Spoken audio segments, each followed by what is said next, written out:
טוב, אז הטיפ הראשון שאני רוצה לדבר עליו נקרא הגדרת הצלחה. מהי הגדרת ההצלחה שלכם? למה חשוב להגדיר הצלחה? אני מאמין שכדי ליצור הצלחה אנחנו חייבים לדעת בדיוק מה זה הצלחה. אם אתה לא יודע לאן אתה הולך, איך תגיע? אז איך אנחנו יוצרים את הגדרת ההצלחה שלנו? שבו עם עצמכם, קחו דף ותתחילו לכתוב.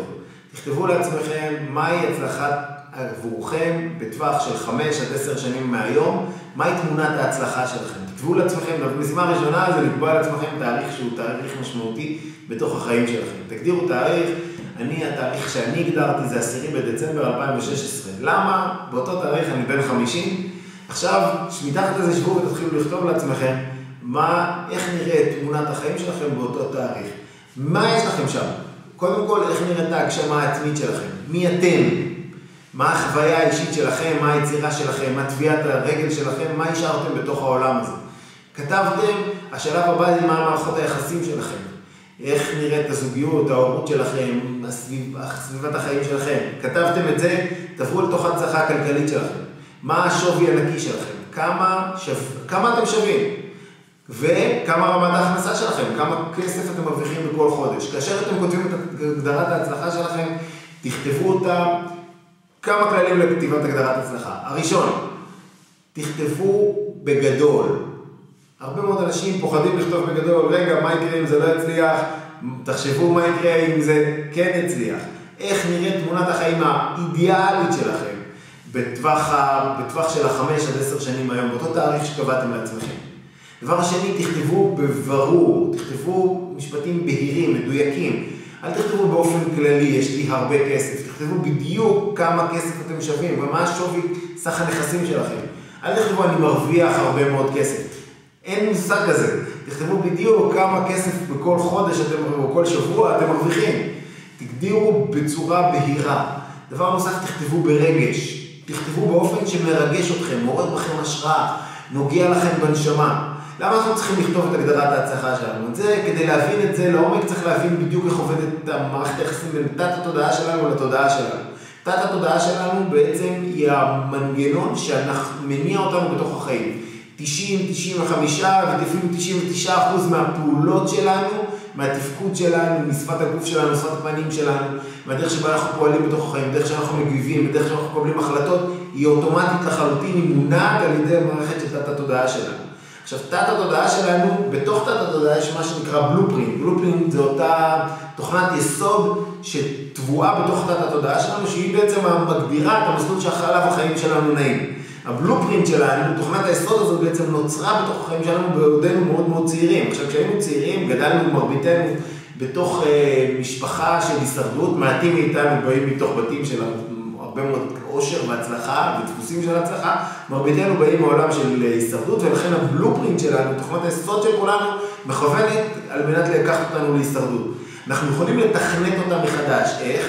על ידי זה שאנחנו בעצם יוצרים משהו, רעיון חדש, בלופרינט חדש, תוכנת יסוד חדשה בתוך התודעה שלנו, ושותלים אותה בתוך תת התודעה שלנו. איך אנחנו שותלים אותה בתוך תת התודעה שלנו? בשביל זה נועדה הגדרת ההצלחה.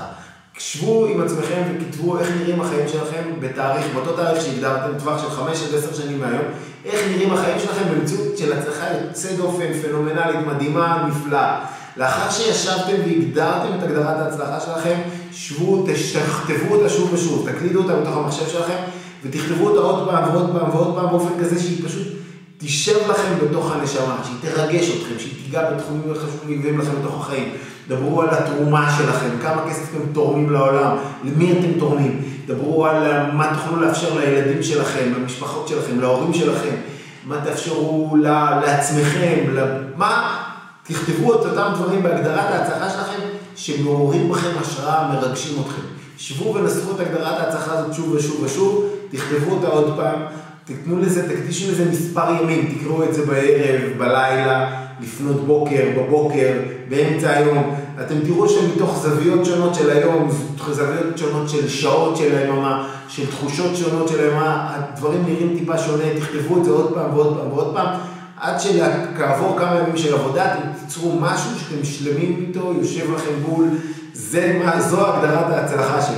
לאחר שהגעתם לנקודה הזאת, תדפיסו אותה, תלכו לחנות שמנהלנים, תנהלנו אותה, ותוודאו שיש לכם את הגדרת ההצלחה שלכם מנוילנת, אפילו מספר עותקים שאתם אוחזים בה ביד. בשלב הזה קחו אותה ותלו אותה במקומות משמעותיים בתוך מרחב החיים שלכם, בתוך חדר העבודה שלכם, בתוך חדר השינה שלכם, בתוך מקומות שבהם תתפגשו איתה עוד פעם ועוד פעם ועוד פעם ועוד פעם.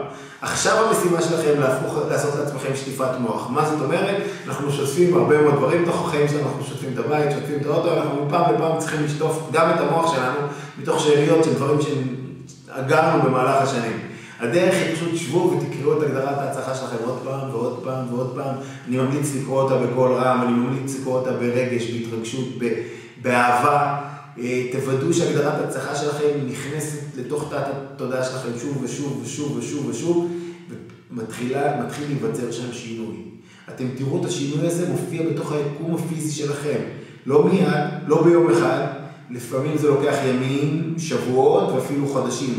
ואם תחזרו על התהליך הזה יום-יום, במשך לפחות 3 חודשים, תקראו את הגדרת ההצלחה שלכם פעמיים, 3 פעמים, 4 פעמים, 5 פעמים ביום, שוב ושוב ושוב ושוב ושוב, תתחיל להיווצר לכם חוויה שהמערכת, התת התודעה שלכם מתחילה להניע אתכם על המסלול שאותו בחרתם בעצמכם,